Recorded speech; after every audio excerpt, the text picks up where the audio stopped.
Well, house and land packages appear to be leading the charge in the property market, especially in Sydney, while in Perth, the market is slowing and it's turning around though, isn't it? Yeah, Nerida Conisbee, Chief Economist at REA Group, joins us for our weekly property update. The Perth recovery continues, Nerida. Look, it's been going for some time. We have been seeing very good conditions in premium suburbs in Perth. So places like Cottesloe, Shenton Park have all been seeing very high demand conditions.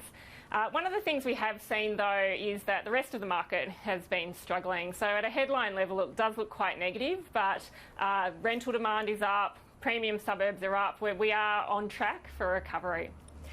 I had a look at the paper this week about Tasmania, and we have been talking about Hobart a lot. But talk us through this one, because their headline was saying that Tasmania needs a sweeping review of residential tenancy rules to consider caps on rental increases.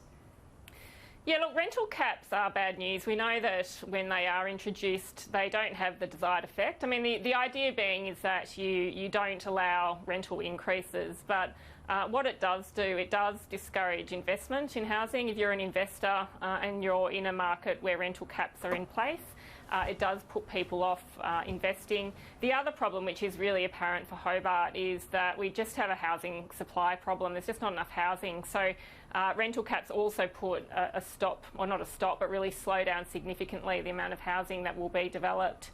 There's no doubt there's a rental problem in Hobart. We know that prices or rental levels have increased by around 25% over the past 2 years.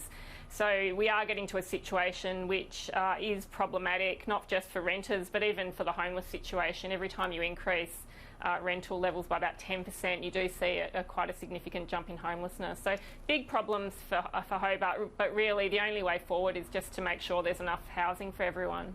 Well, the Sydney market, of course, it was quiet there for a while, but it is rolling along, and the house and land area, huge.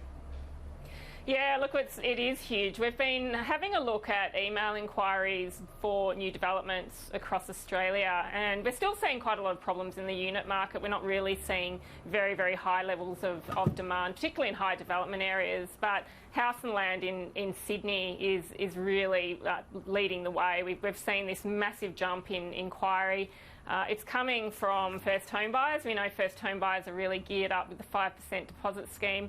We're also seeing it from investors. So housing in Sydney is well and truly back.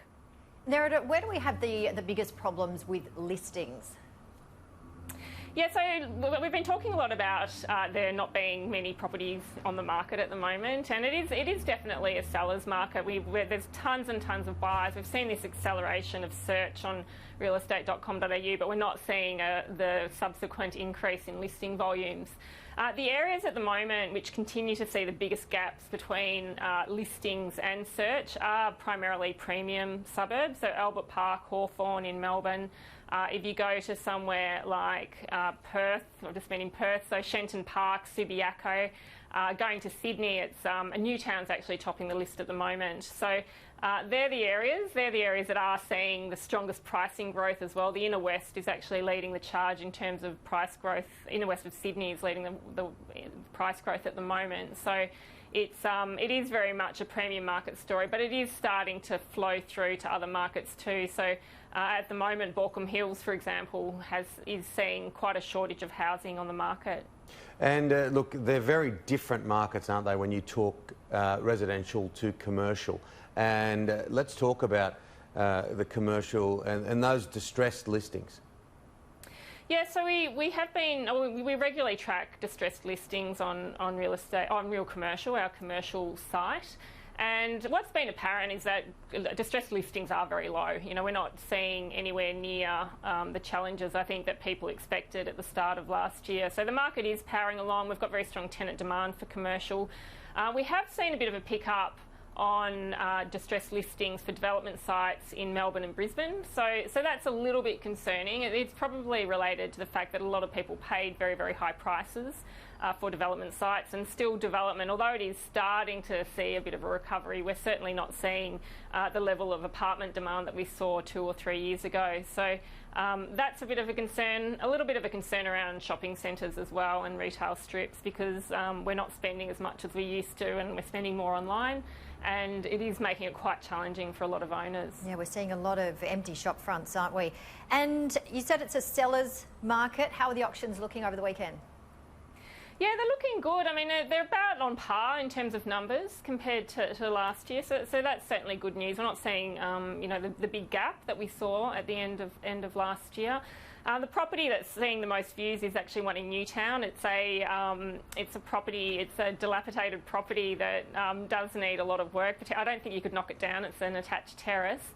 But at the moment, you know, buyers are looking at more and more desperate out there in the market because there's just not much to buy, and this property in Newtown does seem to be attracting the most interest.